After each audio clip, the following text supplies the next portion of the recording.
Hey everyone, and welcome back to my channel, or if you're new here, my name is Josh and I make videos about how to make your money go the furthest.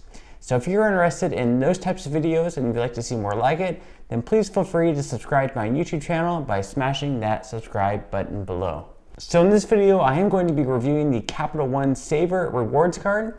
I'm going to be streamlining some of the main points of this card and going over some of the features that you may like, in addition to some of the things that you may not like so much about this credit card. That way, by the end of this video, hopefully you'll have a better idea of whether this credit card will be a good fit for you. So without further ado, let's go ahead and jump right into it. So I'm going to start this video out by listing some of the things that you may like about this credit card. And the first thing that you'll probably like is that you have an opportunity to earn $300 in the form of a spend bonus if you do spend at least $3,000 within the first 3 months of having this credit card.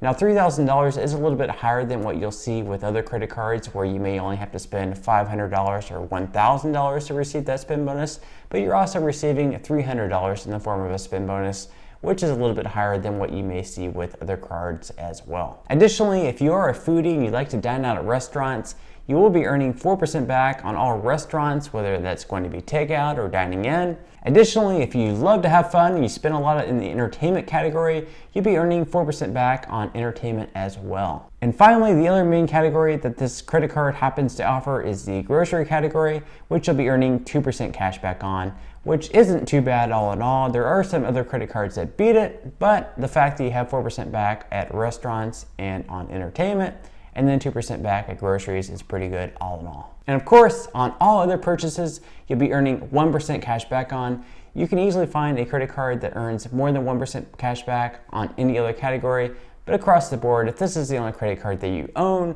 1% back is better than using cash and not receiving anything back. In addition to that, if you are a huge fan of going to concerts or sporting events, Capital One kind of has a promotional deal going on with Vivid Seats right now, where you'll be earning 8% back whenever making a transaction with this particular card through Vivid Seats. That's through May 2020. Now, of course, if you're watching this video around the time frame of March of 2020, we have kind of this issue going on where a lot of sporting events are canceled, but you can still, I guess, purchase tickets in advance or maybe a concert in advance. But as of right now, that might be something you may want to put on hold, and that will expire anyways in May 2020.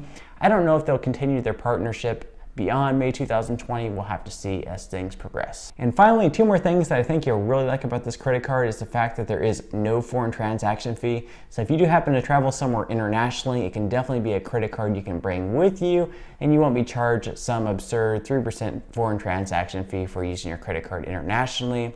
And then finally, there will be no annual fee, at least for the first year. And the second year, there is a $95 annual fee, but I'll get to that a little bit later in this video. All right, so now that I streamlined some of the things that you may like about this credit card, I'm gonna go ahead and jump over to some of the things that you may want to look out for, some of the things that you may not like so much about this credit card. So the first thing I'm gonna talk about are the fees with this credit card. Now, there is a cash advance fee of $10 or 3% of each transaction, whichever happens to be greater. I would definitely stay away from cash advances though, unless absolutely necessary, as those can really add up to be quite a bit. So I would definitely just stay away from those if possible. In addition to that, there is a $39 late payment fee. So if you do pay late with this credit card, you can be charged up to $39.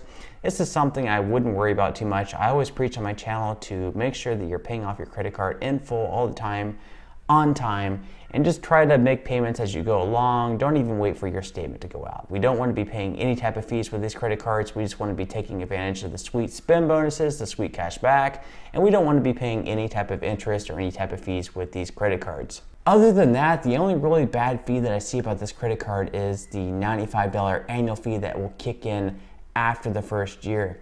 Now, if you feel that you're not getting a good value with this credit card after the first year, and maybe you're not dining, or maybe you're not going out and having fun within the entertainment category as much as you thought you initially would, you're not really earning that much cash back in that 4% category, you can always downgrade this credit card to the Savor One credit card, which is very similar to this one, except you'll just be earning 3% back on dining and entertainment instead of the 4% back, but that credit card does not have an annual fee. So just kind of think of the first year as a trial, see how much you really spend in those two categories of dining and entertainment. And if you don't foresee yourself spending as much in those categories in the future, then just go ahead and downgrade the card so you won't be paying that annual fee for no reason. Finally, other than that, the only really bad thing I have to say about this credit card is the fact that you'll only be earning 1% cash back in the categories other than dining, entertainment, and groceries. And quite frankly, you can easily find another credit card that earns a lot more than 1% cash back. You could get 2% back with the Citi Double Cash credit card. Even with the Quicksilver credit card, they have 1.5% cash back, and you can find numerous other credit cards that earn 1.5% cash back, flat line across the board. So this is a credit card I wouldn't even use on those transactions unless you just want to keep it simple and just have one credit card, and that's definitely fine as well. Other than that, if you are the type that likes to have numerous credit cards, 2% back on groceries is also easily beatable, but 2% back all in all on groceries isn't really too bad either. So across the board, I would say this is a pretty solid card. So to sum things up, I would say this credit card would be worth it to someone who both eats out a lot and also spends a lot on entertainment, goes to concerts, sporting events, things like that. If you're the type that doesn't go out to restaurants, sporting events, concerts, things like that so much, maybe just 1 to 3 per year, then this credit card probably would not be worth it so much for you just because they have the $95 annual fee, and you can probably find other credit cards that fit your category spending needs much more than this particular credit card. Well, that about wraps up this video. If you did enjoy the content in this one and you would like to see more like it, please consider subscribing to my YouTube channel. Also, please give this video a like as it helps get this video out to more viewers like you. And leave a comment in the comment section below. Let me know what you think about this credit card, if you're thinking about applying for it, or if you currently have it, how do you like it so far? And until next time, I'll see you guys. I hope you have a great day today.